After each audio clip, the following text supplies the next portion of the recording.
Quel est le meilleur souvenir de ce mandat pour vous?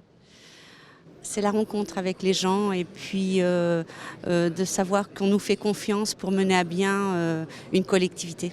Je dirais le plus bête et le plus simple, des réalisations. Après, je crois que c'est aussi dans les services ou dans ce qu'on peut apporter à la population, des réactions de la population qui sont très contentes de ce qui a été fait. C'est la multitude de rencontres, la diversité des rencontres.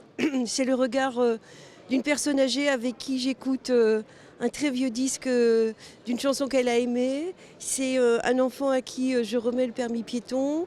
C'est une inauguration d'un équipement qui va servir aux familles. C'est un papa qui me dit dans le train, alors que son enfant prend pour la première fois le train et que l'on va à l'espace des sciences de Rennes, le papa qui me dit « je suis contente de payer des impôts parce que je vois que ça sert à quelque chose qui m'est utile et qui fera l'éducation de mon enfant ». Ces liens sociaux qu'on peut recréer dans une commune où parfois les gens sont repliés sur eux-mêmes. Donc les manifestations associatives et puis le soutien au milieu bénévole. Ah, mais le mandat a été très long puisque j'en suis à 47 ans de maire. Donc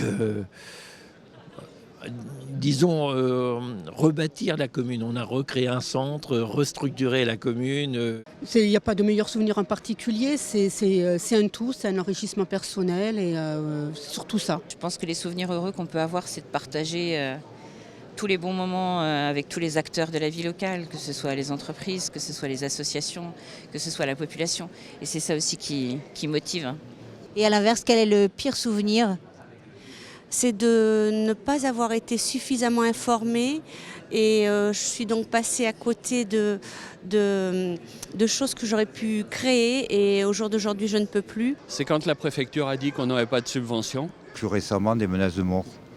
Quand on fait des grands travaux comme ça, des grands changements, la relation avec la population a été difficile parce qu'il y avait beaucoup de gêne en lien avec les travaux, donc il fallait expliquer, convaincre. Et cette période-là a été vraiment difficile.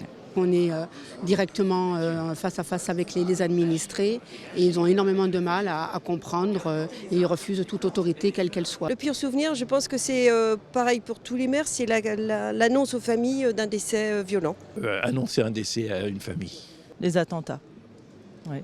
Les attentats parce que ça a été quelque chose en fait qui a eu des conséquences dramatiques au niveau justement des manifestations, des liens qu'on peut développer dans les communes entre les gens. Il va peut-être falloir en effet qu'on fasse preuve de créativité et d'ingéniosité pour redonner un petit peu l'envie d'aller, de sortir et puis l'envie de rire aux gens.